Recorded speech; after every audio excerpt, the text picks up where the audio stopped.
কারণ আর একটু বলে নেই, আপনাদের বুঝবার একটু সুন্দর হবে।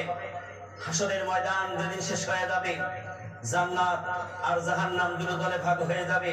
আল্লাহ তাআলা জান্নাতীদেরকে জান্নাতে দেওয়ার পর আল্লাহ পাক বলবেন যে আমি আজকে আমার জান্নাতীদেরকে একটা বিশাল উপহার দেব, একটা মঞ্চ তৈরি করো। ফেরেশতা দিয়ে একটা বিশাল মঞ্চ তৈরি হবে, সেই মঞ্চের সভাপতি হবে স্বয়ং আল্লাহ রাব্বুল আলামিন। আর প্রধান অতিথি হবে নবী মুহাম্মদ রাসূলুল্লাহ সাল্লাল্লাহু আলাইহি ওয়াসাল্লাম। বিশেষ অতিথি হিসাবে দাওয়াত দেওয়া হবে দাউদ আলাইহিস সালামকে। মেহমান হবে কয়জন?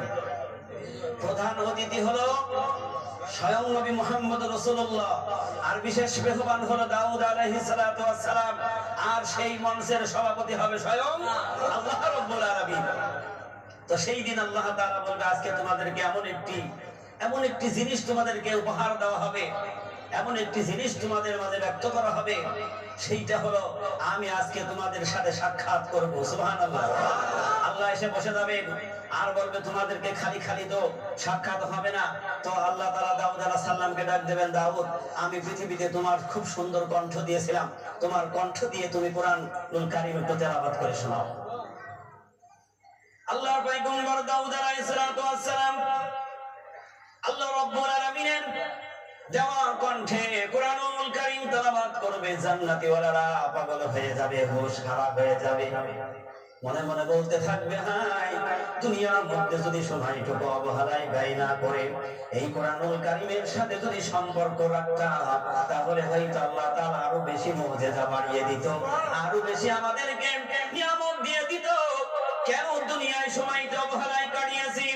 দাউদ আলাইহিস সালামের কণ্ঠ শুনে পাগল পারা হয়ে যাবে, মানুষ বেহুশ হয়ে পড়ে যাবে। দাউদের কণ্ঠের তেলাওয়াত যখন হয়ে যাবে তখন আল্লাহ বলবে দাউদ তুমি বন্ধ করো। এবার এমন একজন মাহবুব বান্দা তেলাওয়াত করবে, আমি আল্লাহ তাআলা যার উপরে কোরআন নাযিল করেছিলাম তার কণ্ঠের তেলাওয়াত তোমরা শোনো। আল্লাহ রাব্বুল আলামিন তার হাবিব বিশ্ব নবীকে অর্ডার করবেন, আমার হাবিব তুমি কোরআনুল কারীম তেলাওয়াত করো। আল্লাহর হাবিব বিশ্ব নবী কোরআনুল কারীম তেলাওয়াত শুরু করবেন। জান্নাতি ওয়ালারা পাগল মারা হয়ে যাবে, বেহুশ হয়ে যাবে। নবীজির কণ্ঠ শুনে তারা মুগ্ধ হয়ে বেহুশ হয়ে যাবে। আল্লাহ রাব্বুল আলামিনের কাছে জান্নাতি হুরেরা ফরিয়াদ করবে, মালিক তুমি তাড়াতাড়ি মঞ্চ তৈরি করে ছেড়ে দাও, মঞ্চ ভেঙে দাও। বলবে না এখনো সময় আছে, এখনো দেরি হবে, এই মঞ্চ তাড়াতাড়ি শেষ হবে না, কারণ সভাপতির ভাষণ শেষ হওয়া না পর্যন্ত মঞ্চ ভাঙা হয় না। আল্লাহু আকবার বলে। নবী মুহাম্মদ রাসূলুল্লাহ সাল্লাল্লাহু আলাইহি ওয়াসাল্লামের কণ্ঠের তেলাওয়াত আল্লাহ তাআলা শুনবেন। এবার নবী যখন থেমে যাবেন আল্লাহ তাআলা বলেন আমার দেওয়া কণ্ঠে তোমরা তেলাওয়াত শুনেছো, এবার আমি আল্লাহ রাব্বুল আলামিনের কণ্ঠের তেলাওয়াত তোমরা একটু শোনাছো রে বলুন।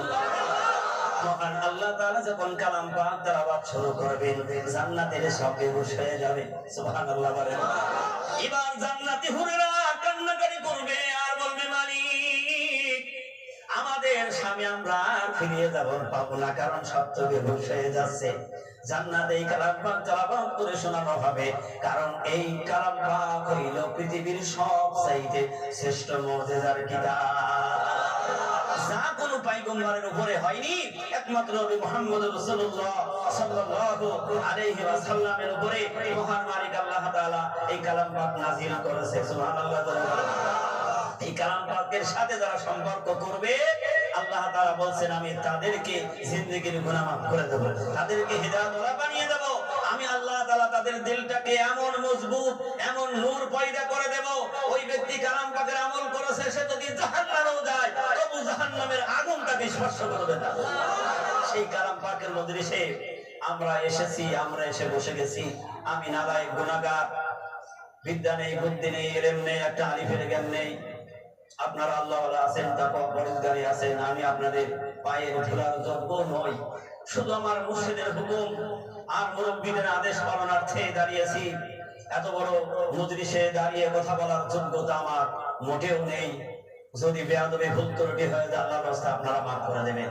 আর ওই মালিক মহান আল্লাহ তাআলা যদি তার ওই কুদরতি দুইটা ঠোঁট দিয়ে যদি এই গুনাহগারের ঠোঁটের সাথে লাগিয়ে দু একটি কথা যদি বলিয়ে দেন তবে সম্ভব, নইলে আমার নিজে কোনো ক্ষমতা নেই, কারণ এই মজলিস হলো বিশ্বের শ্রেষ্ঠ